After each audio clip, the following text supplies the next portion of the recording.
Innal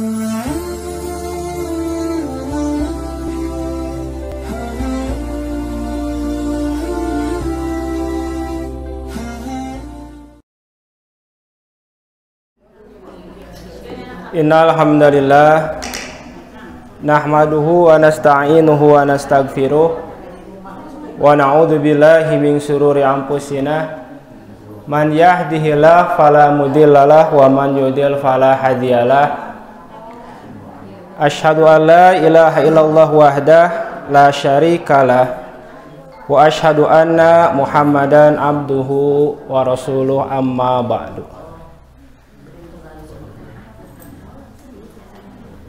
Untuk materi yang terakhir kali ini masih di dalam pembahasan khilafiyah. Ini panitia katanya komputernya error atau apa, jadi tidak sempat. Saya sudah kasih materinya tapi dikarenakan yalah qadarullah ini, qadarullah. Walaupun demikian, mudah-mudahan ini tidak menjadi halangan kita untuk thalabul ilmi ya. Jadi materi yang akan kita bahas pada pertemuan terakhir kali ini lah, terakhir di bulan Ramadan sekarang ya, yaitu bab tentang hukum melafadzkan niat ketika sholat. Namun sebelum kita membahas lebih jauh tentang hukum tersebut, ada beberapa hal yang perlu saya klarifikasi. Jadi perlu ini informasi saja bahwa kegiatan kuliah subuh ini update Ajaka ya di channel YouTube Ajaka, itu di kanal dakwah. Nah, minggu lalu saya sempat baru saja nonton yang saya sendiri gitu. Baru minggu lalu, lain sibuknya baru sempat. Jadi ada beberapa kekeliruan yang perlu saya luruskan. Jadi diantaranya ada ketika pembahasan pertama itu ada kesalahan harokat ketika membahas tentang hurrimat alaikumul mait. Jadi saya salah harokat. Jadi saya mengatakan hurrimat alaikumul maitata. Seharusnya di dalam Qur'annya hurrimat alaikumul maitatu. Jadi ini pahili ya, buhili dengan An-Nahl surat An-Nahl ayat yang ke-15. Jadi kalau ungkapannya hurrimat alaikumul maitata wadama walahmal hinjir terus. Kalau awalnya innama harroma baru alaikumul maitata. Jadi ada kesalahan itu. Nah, di pertemuan yang kedua ada juga kesalahan, salah pengucapan. Seharusnya jadi menggabungkan dua hadis yang sekilas bertentangan itu bukan thariqatul tarjih. Jadi nah itu thariqatul tarjih, ini thariqatul tarjih yang kedua. Seharusnya thariqatul jam'i. Jadi thariqatul jam'i baru nanti nasih mansukh, baru nanti thariqatul tarjih, baru nanti tawakuf. Nah, itulah sekilas. Cetenaha itu pasti koreksi. Jadi itulah klarifikasi tentang kesalahan-kesalahan ini sebagai bentuk tanggung jawab ilmu saja ya di hadapan Allah. Ketika emang salah ya salahkan gitu. Hadirin sidang qiyamah subuh yang sama-sama mengharapkan ridha Allah Subhanahu wa taala. Kalau kita runut dari pertemuan pertama, jadi saya sebenarnya ingin mencoba menjelaskan metodologi atau cara berpikir ketika menemukan ataupun ketika yang pertemuan pertama, yaitu metodologi cara berpikir bagaimana kita mengetahui mana ini dalil yang bisa berpotensi menjadi perbedaan. Makanya dari kalimat qat'i dan doni saja, ketika pertemuan pertama seharusnya kita harus sudah bisa apa ya, minimal membentengi diri kita. Oh, inilah nanti dalil-dalil ayat Quran dan Sunnah yang berpotensi untuk perbedaan. Nah, untuk pertemuan yang kedua, cara berpikir ataupun metodologi yang saya gunakan adalah bagaimana sikap kita menyikapi perbedaan tersebut. Makanya dari perbedaan-perbedaan tersebut ada yang nanti perbedaan salah kaprah, dan ada juga nanti perbedaan-perbedaan yang ditolerir, yang bisa kedua-duanya digunakan. Nah, yang ketiga adalah bagaimana sikap kita terhadap dalil tersebut, sehingga nanti kita ke depannya kahareupan urang teh Bu bisa apa ya, menentukan hukum sendiri, bisa mengambil hukum dari dalil-dalil yang tersurat ataupun yang tersirat.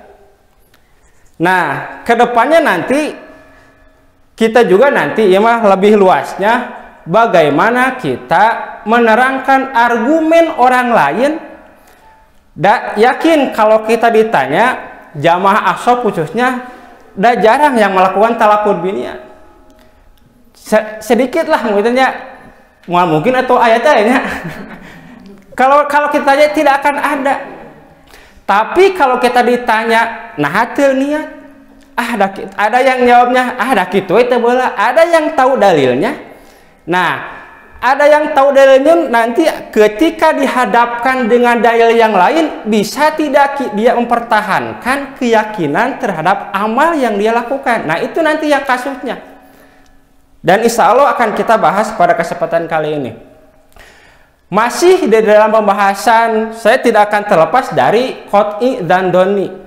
Jadi dari pembahasan qat'i dan doni ini, nanti akan dari qat'i saja, nanti akan muncul istimbatul hukmi atau istidlalul hukmi, kan bae lieur oge nya. Da lieur wae. Jadi diantara ciri namaan ilmu teh lieur. Kecuali liurna di bumi tos lieur eta berarti masalah pribadi eta mah. Jadi yang disebut dengan istimbat atau istimbatul hukmi itu adalah upaya mengeluarkan kesimpulan hukum, istimbat ya, dari dalil secara tersurat, eta istimbat. Ada nanti yang disebut dengan istidlal. Istidlal itu adalah mengeluarkan kesimpulan hukum dari sebuah dalil secara tersurat.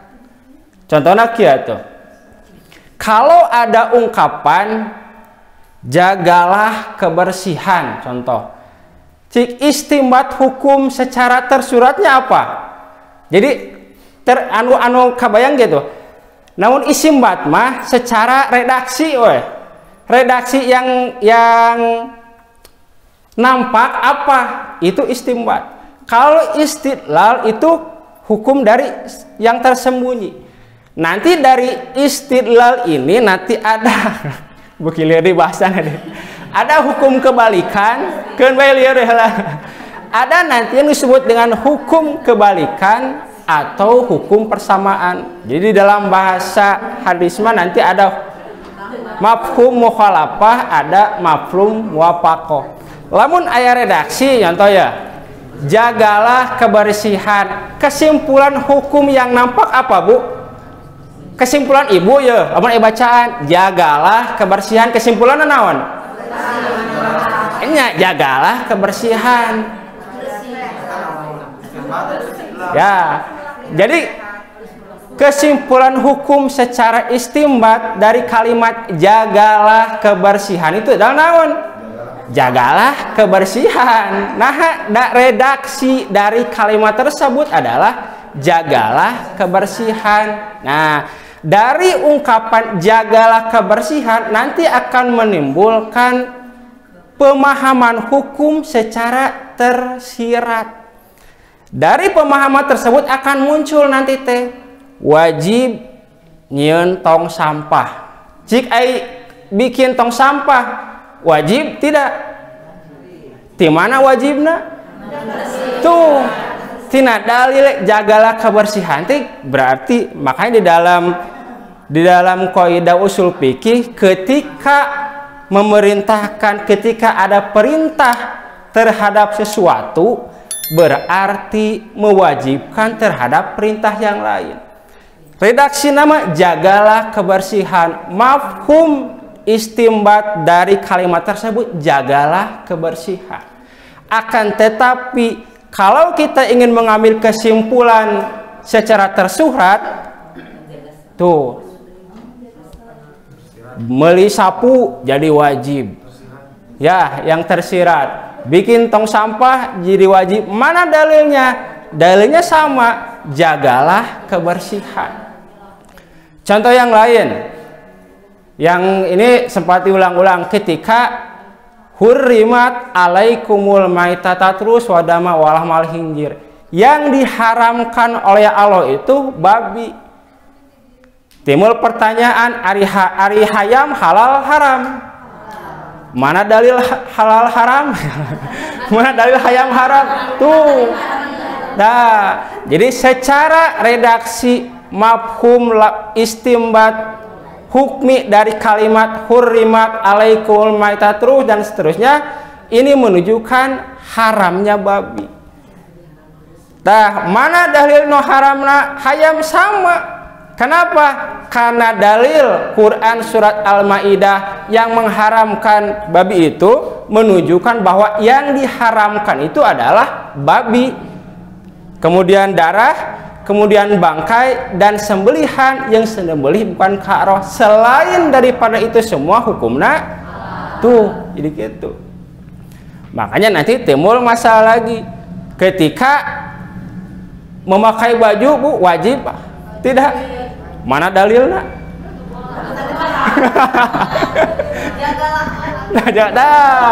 Ini jagalah aurat. Jadi mana nate dalil ngacuk mah cek sah dalil nate mana tuh di dalam Quran ataupun di dalam hadis ada kewajiban untuk menutup aurat.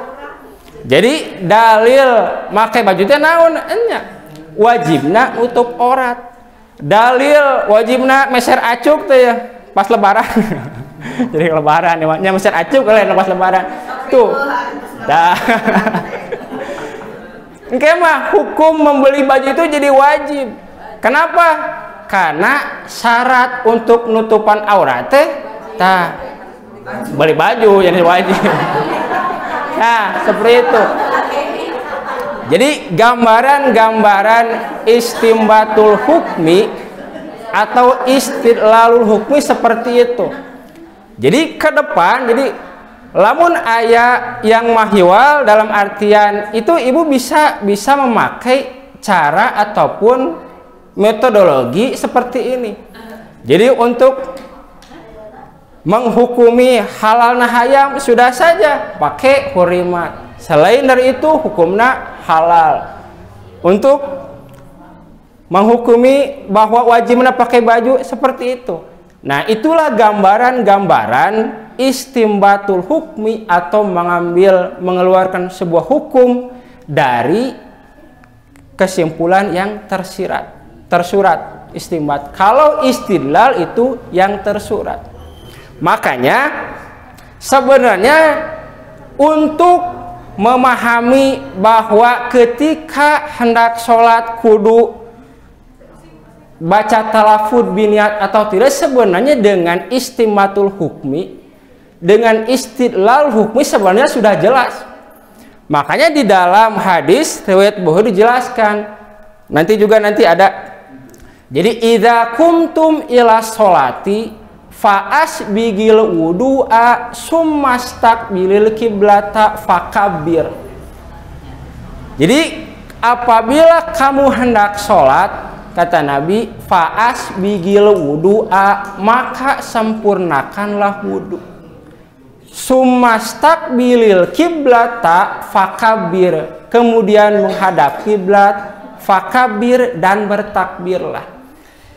Ada yang jadi pelajaran di dalam kalimat ini. Jadi ada kalimat summa dan ada kalimat fa.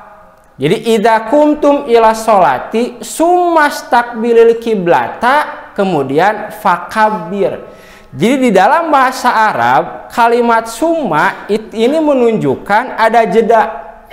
Jadi tidak menunjukkan kalimat yang langsung. Contoh sebenarnya di dalam bahasa Indonesia juga sama.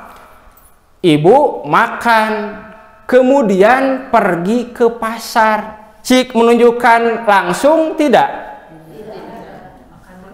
Dah.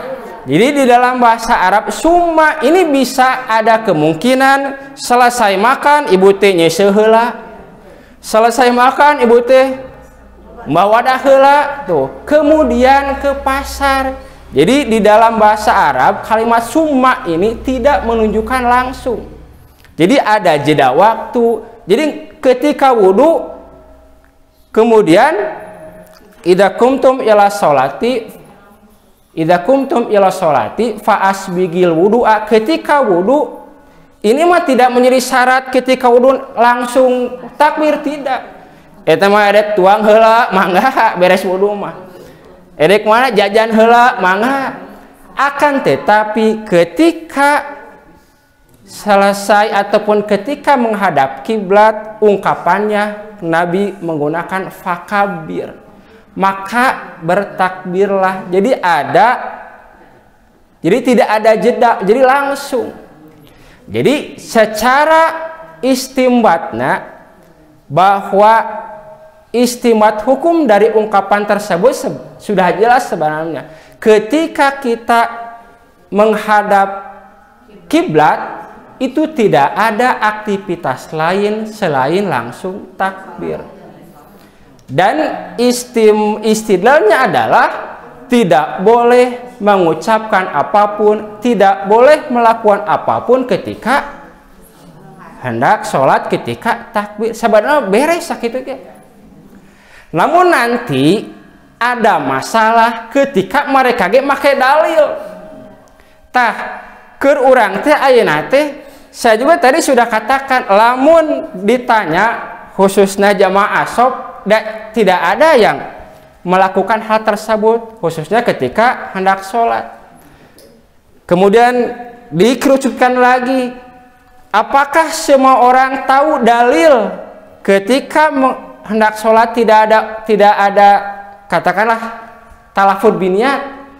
Saya yakin ada, akan tetapi tidak semua orang.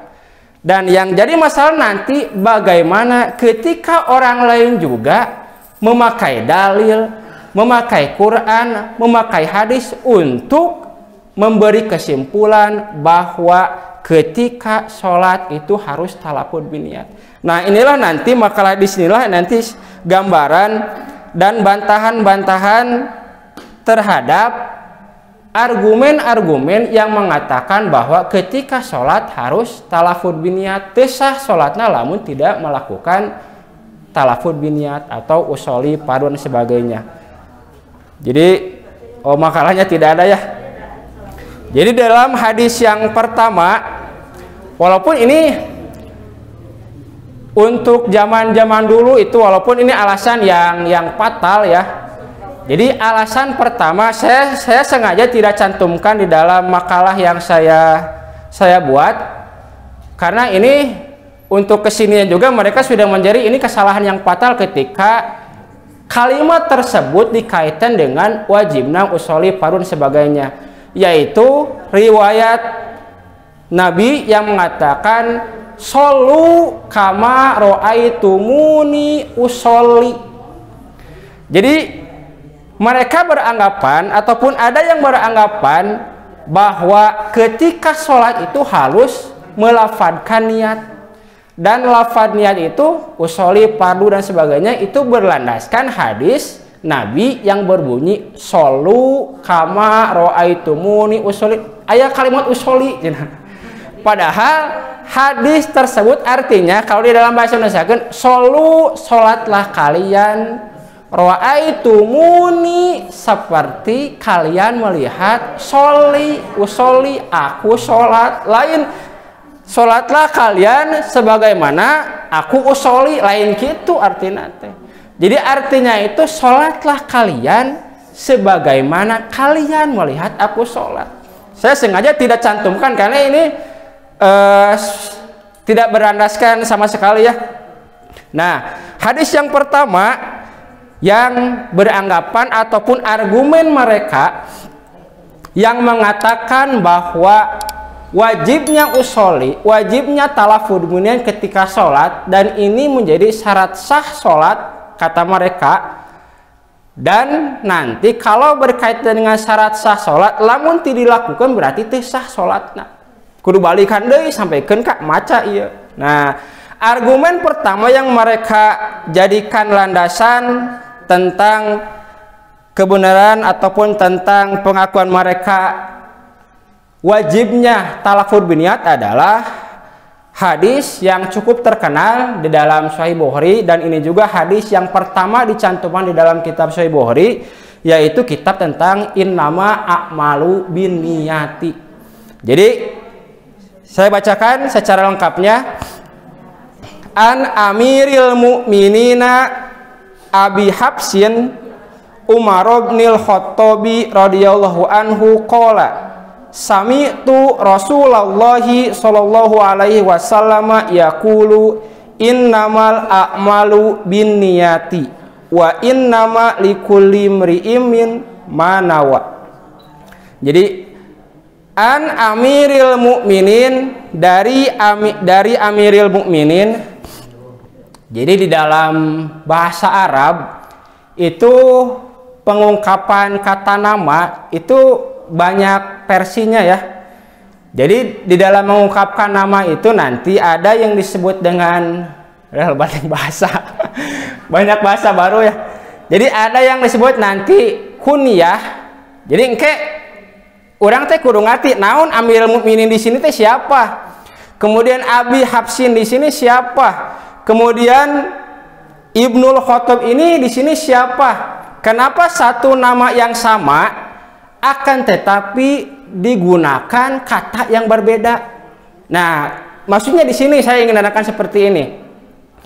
Jadi di dalam ungkapan di dalam hadis an Amiril Mukminin Ibnu Habsin, ini ada kalimat ini Umar bin Khattabi.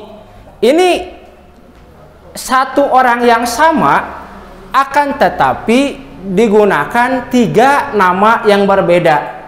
Nah, di dalam bahasa Arab ini nanti ada penyebutan nama itu ada kunyah, kemudian ada laqab, ada nasab, dan ada juga nanti ismun itu sendiri atau nama asli dari yang berkaitan.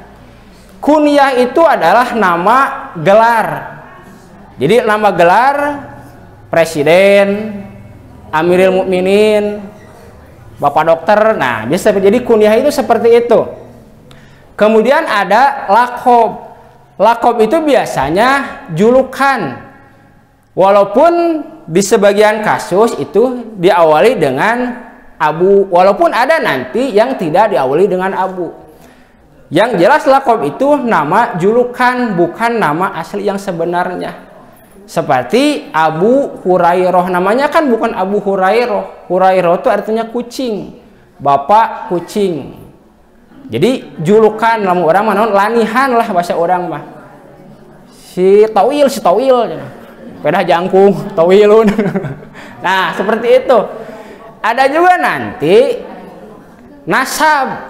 Nasab itu bisa dinisbatkan kepada anak, bisanya pakai abu.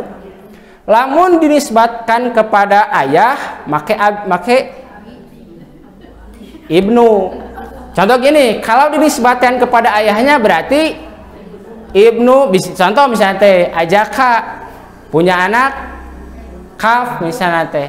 Nah, kalau dinisbatkan kepada anaknya, jadi Ajaka ini Abu Kaf. Nah, bapaknya anak yang bernama Kaf. Kalau dinisbatkan kepada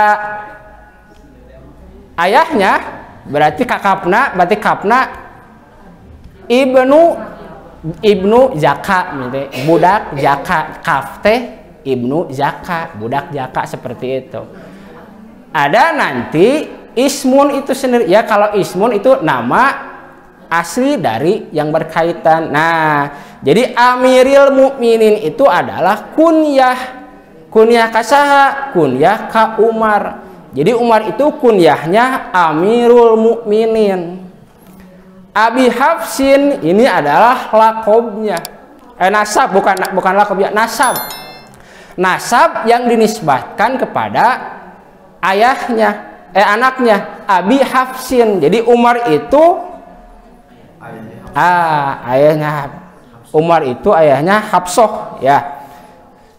Dan Umar itu anaknya Ibnul Khattab, itulah maksudnya.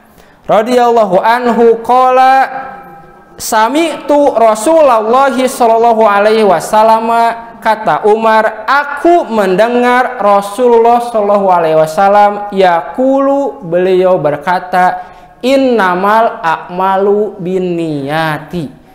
Nah, hadis yang pertama inilah nanti yang menjadi dalil, yang menjadi argumen orang-orang yang berpendapat wajibnya talafud biniyat. Nah, cenah, karena ada kalimat innamal a'malu binniyati. Sesungguhnya setiap perbuatan itu binniyati kudu aya niatna. Walaupun di dalam kasus yang lain diartikan bukan kudu aya niatnya, tergantung niatnya. Nah, makanya untuk menjawab ungkapan tersebut Ibnu Qayyim berkata tentang kalimat tersebut. Jadi pas tidak innamal a'malu biniyat menjadi argumen terhadap keabsahan ataupun keharusan melafadzkan niat ketika sholat. Makanya Ibnu Qayyim berkata, di dalam kalimat bin niyati itu adalah menunjukkan sababiyah. Karenanya beliau mendefinisikan niat itu sebagai niat adalah kehendak atau tujuan yang diarahkan untuk melakukan sesuatu perbuatan dengan mengharap ridho Allah Subhanahu wa taala dan melaksanakan perintahnya. Tuh, makanya yang pas ketika mengartikan innamal a'malu binniyat itu bukan segala perbuatan itu harus melaporkan niat, akan tetapi yang pas adalah ungkapan innamal a'malu binniyat itu adalah sesungguhnya amal-amal itu disebabkan oleh niatnya, maksudnya mah itu. Jadi kalau seseorang niatnya karena Allah, itulah yang pahalanya akan dia dapat. Akan tetapi ketika seseorang ibadah ataupun melakukan aktivitas tujuannya, niatnya bukan karena Allah, nya sakit tuh, dia tidak akan mendapatkan balasan dan pahala dari Allah. Makanya yang namanya niat itu pekerjaan hati, yang nanti tidak mungkin orang, makanya ketika seseorang beramal kemudian katingali, wah imati ikhlas. Nah, ini juga tidak bisa kita menjudge seperti ini. Kenapa? Karena urusan hati itu adalah ya pekerjaan hati. Ketika niat itu adalah pekerjaan hati. Tidak bisa seseorang menjudge ketika seseorang sholatnya ditarikeun, nah ini pasti tidak karena Allah. Wah, yang kapuji yo. Sholat asar ditarikeun, sholat asar. Misalnya sholat maghrib ditarikeun yang kapuji. Tidak, maksudnya tidak seperti itu juga. Kenapa? Jadi ketika kita berbicara lillah dan goirillah, ini berkaitan dengan hati. Jadi tidak bisa kita masuk pada ranah-ranah yang kita tidak akan tahu isi hati seseorang. Bising ketika ditarikeun teh jangan ngajar kabudakna ditarikeun tuh. atau nanti ada alasan yang lain gitu. Nah, hadis yang kedua yang menjadi alasan mereka yang mengatakan bahwa ketika sholat harus melafadzkan niat ataupun talafudz niat adalah seperti yang dikutip oleh saya di dalam kitab Safinah An-Najah. Jadi Safinah An-Najah ini kitab yang seringkali dibahas oleh kalangan Nahdiyin. Jadi ada Safinatun Najah, kemudian I'anatul Thalibin. Saya kutip dari kitab mereka. Jadi dalam kitab Safinah ayat 19, bisa ayat kitab Safinah. Bisa dicek. Jadi an-niyatu yang dimaksud dengan niat adalah qasdu syai'in muqtaronan bi fi'li wa mahalluhal qalbu. Jadi niat itu adalah bermaksud melakukan sesuatu yang disertai dengan melakukannya dan tempat niat itu di hati. Nggak benar ya mah. Jadi sarua jeung urang. Nah, ini yang berbedanya. Wa talafudzu biha sunnatun liyu'awwinal lisanu qalba. Sedangkan mengucapkannya adalah sunnat agar lisan membantu hati. Nah, di dalam kitab Safinah itu seperti ini. Jadi ada ungkapan yang harusnya ini menjadi koreksi lamun ya. Jadi ada ungkapan sedangkan mengucapkannya adalah sunnat. Nah, ini sedangkan ketika kita berbicara sunat atau sunnah ini perlu ada dalil yang menerangkan bahwa di mana sunatnya. Harus ada dalil Quran atau hadis yang menerangkan ya sunatnya di mana. Jadi ketika kita menerangkan ini sunnah Nabi, ini bukan sunnah Nabi. Nah, ini harus jelas. Makanya sebenarnya ketika ibadah itu keur ayeuna mah kita urang teh bukan sekadar ibadah dalam artian sakieu geus uyuhan asup ke salat. Segini juga saya mah sudah uyuhan. Nah, harus ada peningkatan dalam artian sudah benarkah sholat yang kita lakukan. Matakna lamun orang hayang bener, hayang pahala, nanti orang bakal hati-hati. Benar ku itu cek nawi bakal diperiksa. Apakah ini sesuai tidak dengan tuntunan Nabi? Apakah ini sesuai dengan sifat sholat Nabi? Inilah nanti mukmin yang hakiki itu yang seperti ini. Yang ketika ibadah dia tidak asal-asalan, ketika dia ibadah tidak asal nyempurnakan kewajiban, akan tetapi dia akan memperhatikan terhadap syarat, rukun dan sajabahnya. Kenapa? Karena setiap amalan yang dilakukan ini akan dipertanggungjawabkan di hadapan Allah. Makanya di dalam ungkapan yang lain ada nanti sebuah hadis yang menjelaskan bahwa ada nanti seorang hamba yang ketika di dunia itu dia itu rajin ibadah, rajin sholat, rajin saum, akan tetapi ketika dia yaumul akhirat tidak ada satupun pahala yang dia dapatkan. Kenapa? Karena yang dia lakukan tidak menyunah Nabi, yang dia kerjakan tidak sesuai dengan contoh Nabi. Makanya ketika nangis, ya Allah, nah cenah pahala saya teh sakieu. Da asa saya teh asa getol salat teh. Ai salatna lain getol jeung teu getol, wah keur semangat salat, lain masalah lain jadi lain goreng juga salatnya bukan. Akan tetapi nyunah tidak salat yang dia lakukan. Nyunah tidak saum yang dilakukan, sehingga saum dan salatnya bahkan apapun yang dia kerjakan menjadi amal dan tabungan nanti kelak di akhirat. Nah, hadis berikutnya itu adalah tentang masih di dalam I'anatul Thalibin. Ini sebenarnya menjelaskan dan disunatkan mengucapkan niat sebelum takbir supaya lisan membuat hati. Makanya di dalam ungkapan yang lain, di dalam I'anatul Thalibin dijelaskan bahwa disunatkan, masih dengan ungkapan disunatkan, akan tetapi dengan tambahan liyusa'ida lisanul qalba, agar membantu lisan. Jadi lisan mengucapkan itu agar membantu hati cenah. Makanya di dalam ungkapan yang lain ini dibantah, nu bener teh hate mantuan lisan atau lisan mantuan hate. Cik, so, tuh makanya untuk membantah argumen ini juga harus ada dalil.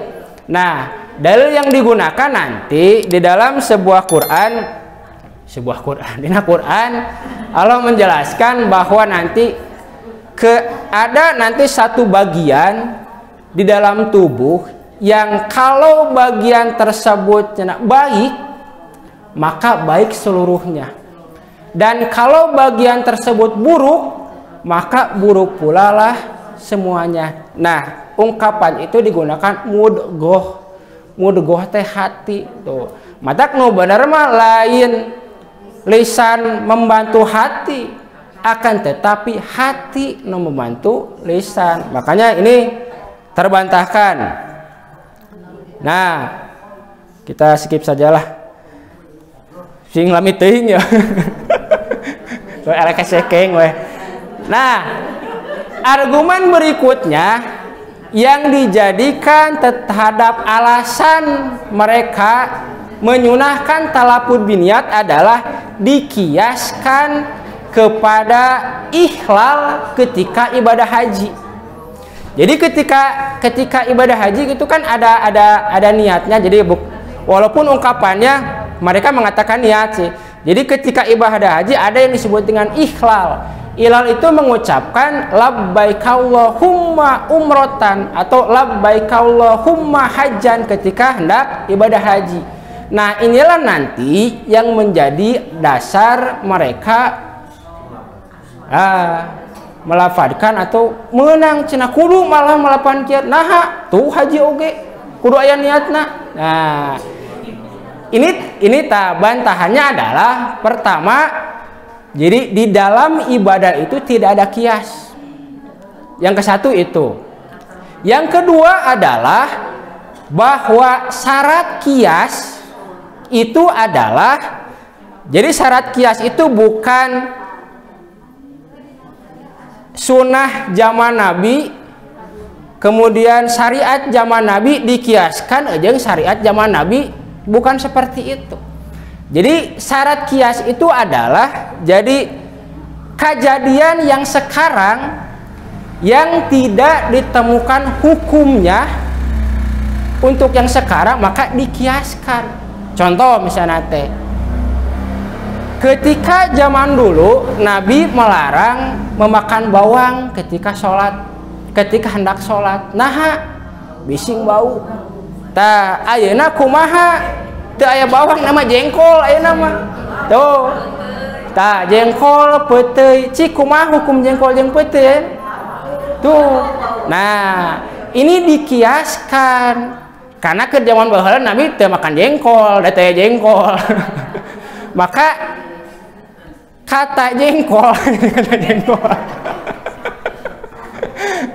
Jadi si buah jengkol ini dikiaskan saja kepada bawang zaman dulu dengan disebabkan ilat yang sama. Ada kesamaan apa? Bau.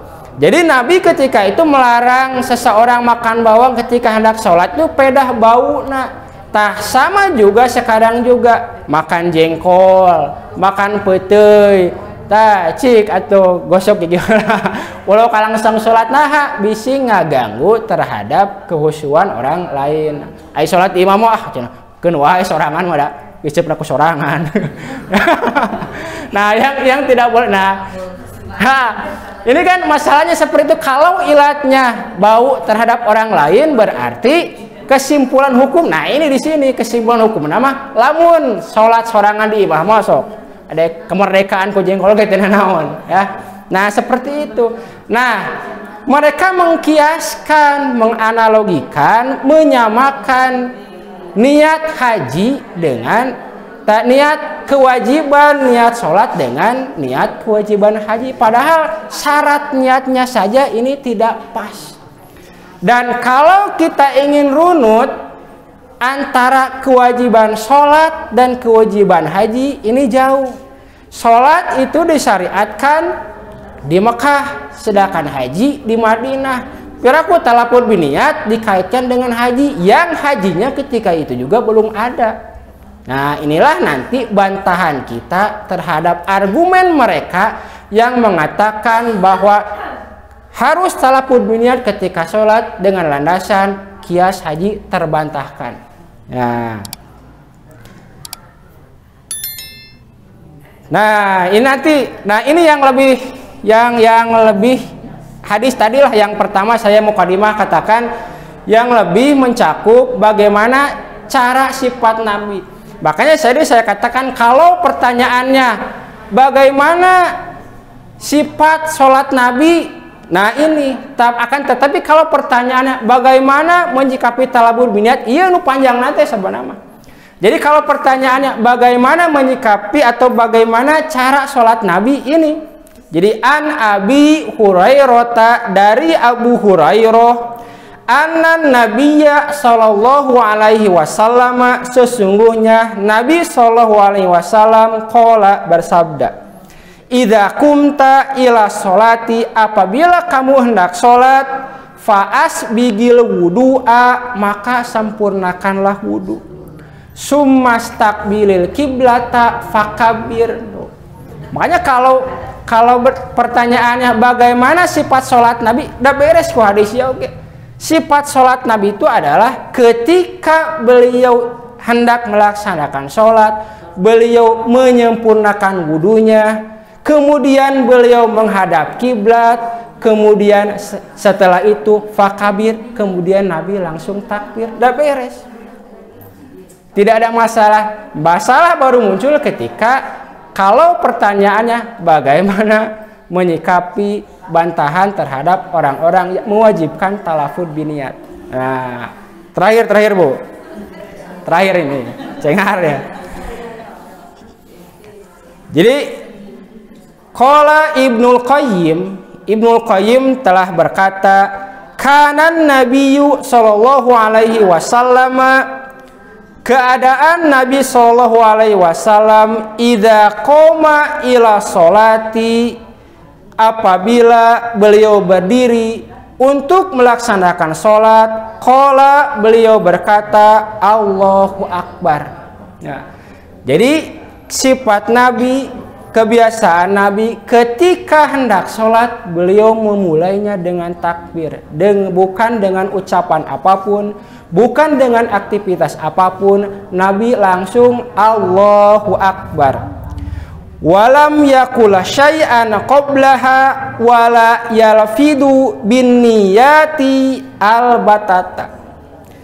Tidak ada mengucapkan apa-apa sebelumnya dan tidak melapatkan niat sama sekali. Tuh, tidak Abdul Qayyim.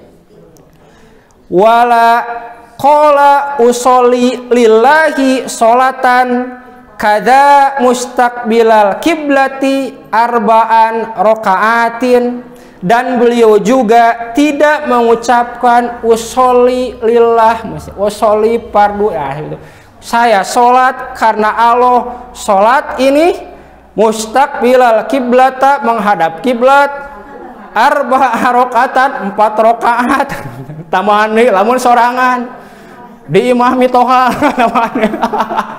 panjang ini.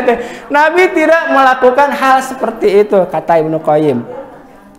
Imaman, sampaikan kan dijelaskan, imaman wa makmuman, sampaikan ke ayat seperti itu. Jadi dijelaskan, saya sholat 4 rakaat contoh sebagai imam atau sebagai makmum. Nah, jadi tidak melafadzkan kalimat tersebut. Qala, nah ini qala adaan wala qadaan, secara tunai, nah, langsung. Nah, ini berbeda pendapat juga tentang terkait dengan ini mah Ibnu Qayyim memiliki pandangan bahwa sholat itu boleh dikodok. Jadi ada adaan saya sholat tunai, wa kodoan dan kodok, walaupun itu nanti masuk pada wilayah pembahasan yang lain. Wala farodol waktu, sholat wajib, sholat sunat. Nabi tidak melakukan dan melafadzkan kalimat-kalimat tersebut.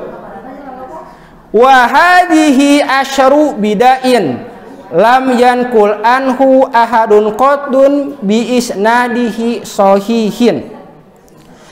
Jadi di dalam keterangan Ibnu Qayyim dijelaskan wahadihi, jadi ungkapan-ungkapan ataupun yang menyunahkan talafuz biniyat ini adalah wahadihi asru bidain, kata Ibnu Qayyim.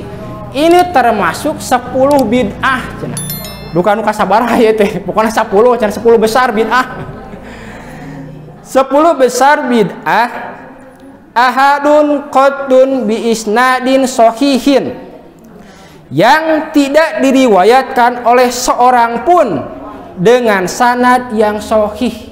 Jadi Ibnu Qayyim mengatakan tidak ada riwayat satupun, bahkan hadis maulu gitu aya.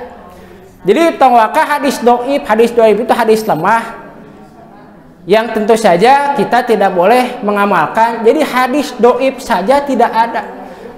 Hadis yang maudhu juga tidak ada.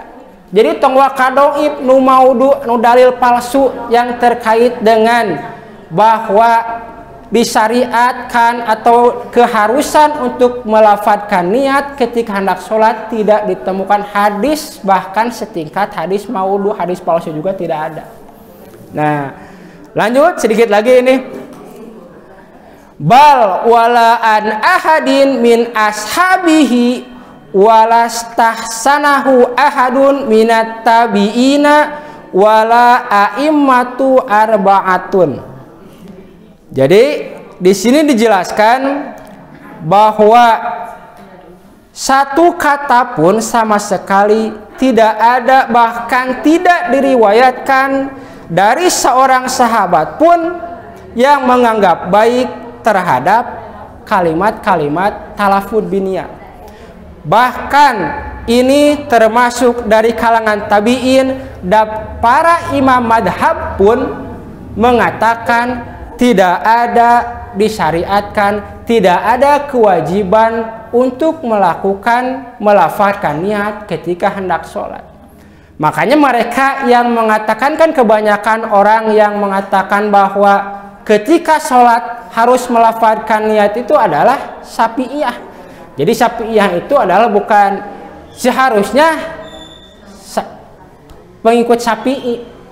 Jadi kesini kan jadi mereka hanya mengambil fatwa Syafi'i saja.